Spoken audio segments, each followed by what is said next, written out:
বড় ব্যবধানে অবস্থান করছে বাংলাদেশ এবং প্রতিবেশী দেশের জ্বালানি তেলের দাম। হিসাব বলছে লিটার প্রতি ডিজেল ও পেট্রোলের দামের পার্থক্য 22 থেকে 25 টাকা। আর জ্বালানি বিশেষজ্ঞ ও অর্থনীতিবিদরা বলছেন দামের পার্থক্যের কারণেই তেল পাচারের শঙ্কা তৈরি হয়েছে।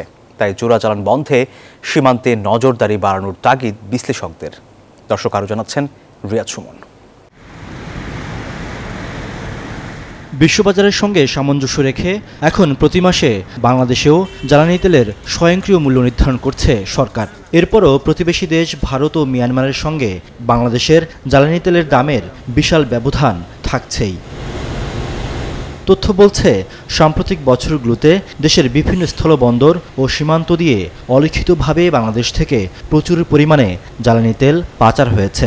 জ্বালানি তেলের দাম পরিশোধে বাংলাদেশ যখন হিমশিম খাচ্ছে, তখন দামের এমন ব্যবধান শঙ্কায় ফেলছে এ খাতের উদ্যোক্তাদের। ফিনিশ গুডসের মজুদের উপর আমাদের কিন্তু কোনো হাত নাই। আমরা বিপিসি, পদ্মা, মেঘনা, যমুনাকে ওনারা যেখানে বলছে দিয়ে যাচ্ছি। তো সেই ক্ষেত্রে অবশ্যই এটা তো আমাদের জন্য একটা কনসার্ন।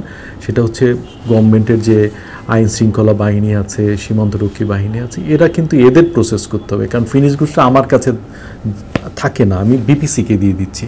বাংলাদেশে প্রতি লিটার ডিজেলের দাম 105 টাকা 50 পয়সা, ভারতের কলকাতায় 130 টাকা 49 পয়সা। দামের পার্থক্য যেখানে 24 টাকা 99 পয়সা, মিয়ানমারে 147 টাকা 82 পয়সা। দামের ব্যবধান 42 টাকা 32 পয়সা। আবার ভারতে পেট্রোলের দাম প্রতি লিটার 149 টাকা 25 পয়সা, আর বাংলাদেশে পেট্রোলের দাম 127 টাকা। প্রতিবেশী দেশটির সাথে দামের পার্থক্য 22 টাকা 25 পয়সা। সীমান্তের এপার এবং ওপারের মধ্যে দামের এই ব্যবধানই পাচারের কারণ হতে পারে বলে মত বিশেষজ্ঞদের। দেখতে হবে যে ট্রাকের এগুলা বর্ডারে ক্রস করার সময় তাদেরকে চেক করতে হবে। এটার যে স্মাগলিং যেটা বলি আমরা, যেভাবে করে হোক এই স্মাগলিংটাই চেক করতে হবে। অন্য দেশকে বা অন্য দেশের যানবাহনকে আমাদের এই ভর্তুকিকৃত মূল্যে বা সেটা যদি বাজারের সাথে সামঞ্জস্যপূর্ণ মূল্যও হয়, সেটা তো আমাদের দেওয়ার তো কোনো যৌক্তিক কোনো কারণ নেই। তেল পাচার বন্ধে প্রতিবেশী দেশগুলোর সাথে একটি সমন্বয় করার চেষ্টা করবেন বলে জানিয়েছেন বিদ্যুৎ, জ্বালানি ও খনিজ সম্পদ মন্ত্রণালয়ের উপদেষ্টা।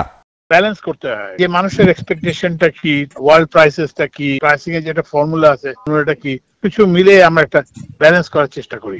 বাংলাদেশ পেট্রোলিয়াম কর্পোরেশন বিপিসির সূত্র বলছে প্রতি বছর জ্বালানি তেল আমদানি ব্যয় হয় প্রায় $5 বিলিয়ন।